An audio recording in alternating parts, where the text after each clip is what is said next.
मिसाल के तौर पे अगर उन्वान है उर्दू अदब की बुनियाद, तो गुफ्तगू मलिक रियाज साहब को करना चाहिए।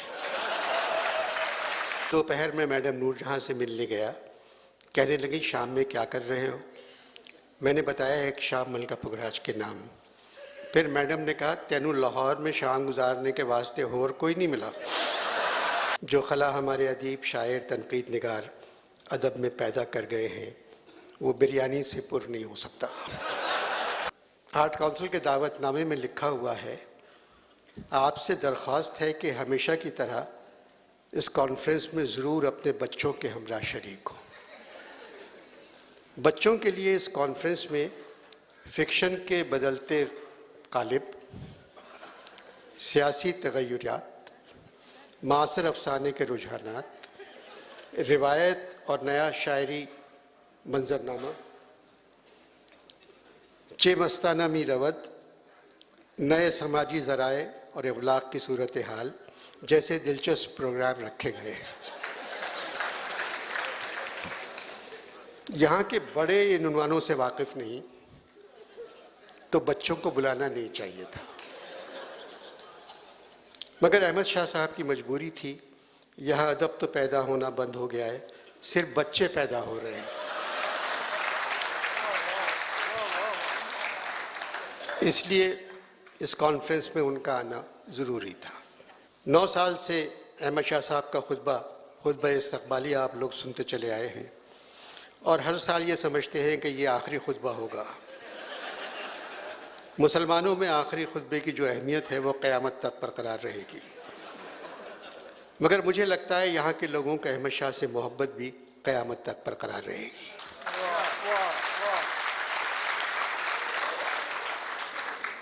मगर इस कॉन्फ्रेंस को अब बदलना चाहिए, नए उन्वान होना चाहिए, नए लोग आना चाहिए। मिसाल के तौर पे अगर उन्वान है उर्दू अदब की बुनियाद, तो गुफ्तगू मलिक रियाज साहब को करना चाहिए, क्योंकि बुनियाद के बारे में उनसे ज़्यादा और कोई नहीं जानता।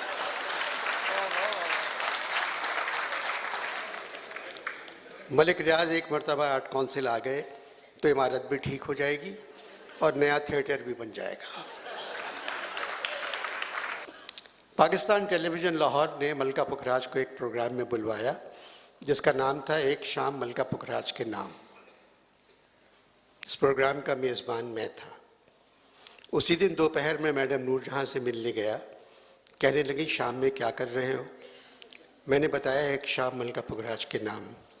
फिर मैडम ने कहा तेनू लाहौर में शाम गुजारने के वास्ते होर कोई नहीं मिला?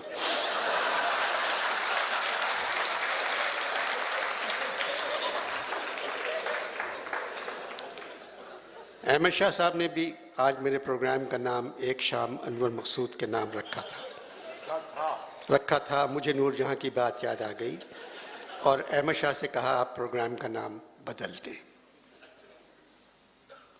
मुझे 50 बरस हो गए टेलीविज़न के लिए लिखते हुए। जो लोग मेरे साथ लिखते थे उनके नाम बड़े थे, बहुत अच्छा लिखते थे। सबसे अच्छी बात जो उनकी थी वो सब ज़बान संभाल कर लिखते थे और जो भी मुआवजा मिलता था ज़बान से उफ न करते थे। आमिरों के ज़माने में ज़बान आजिज़ होने के बावजूद कुछ न कुछ लिखते रहते थे। ज़बान कलम हो जाती थी, उसी कलम को लिखने के लिए इस्तेमाल करते थे।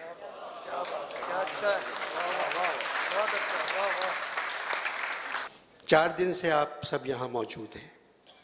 दोपहर का खाना, चाय का वक्फा, फिर रात का खाना। यह मेहमान सिर्फ नाश्ता नहीं करते। खाने का अदब से कोई ताल्लुक नहीं है,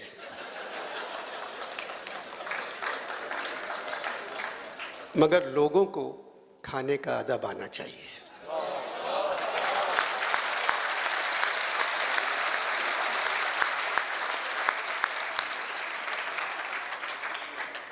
पाकिस्तान में खाने का अदब सिर्फ सरबराहों को, वज़ीरों को आता है।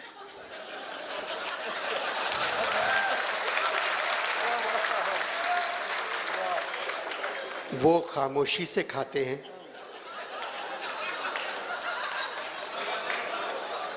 क्या खाया ये लोगों को अखबारों के जरिए मालूम होता है। अगर अहमद शाह साहब खाने और चाय की कीमत लेने लगें तो आलमी उर्दू कॉन्फ्रेंस से खाने की मेज़ की तरफ बढ़ने का जज्बा ख़त्म हो जाएगा। मैं शाह साहब से कहना चाहता हूँ, जो खला हमारे अदीब, शायर, तनकीद निगार अदब में पैदा कर गए हैं वो बिरयानी से पुर नहीं हो सकता।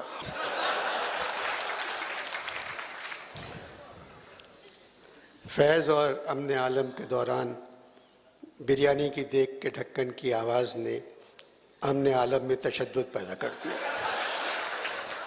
नए समाजी ज़राए और अबलाग की सूरत हाल को गरम गरम समोसों की खुशबू ने बदल डाला।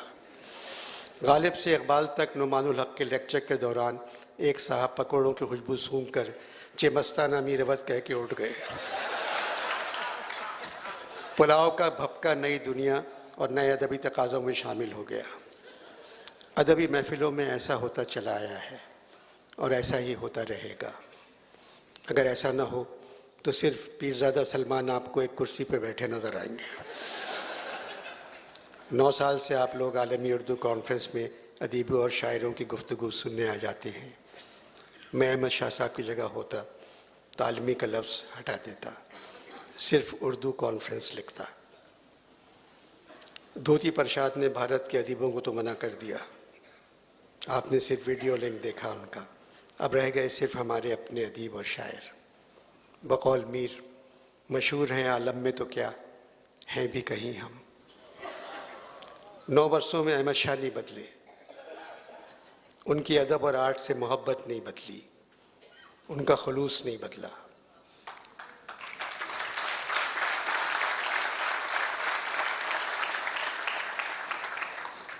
उनकी आर्ट काउंसिल की तरक्की के लिए मेहनत नहीं बदली।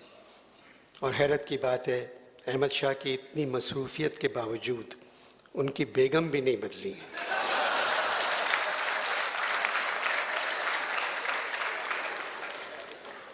अहमद शाह साहब की बेगम को मैं गुल कहता हूँ। गुल बहुत अच्छी खातून है। मैंने एक दिन गुल से पूछा, गुल अहमद शाह क्या क्या करते हैं, आपको कुछ अंदाज़ा है? गुल ने कहा, अनवर साहब जाने न जाने गुल ही न जाने, बाग तो सारा जाने।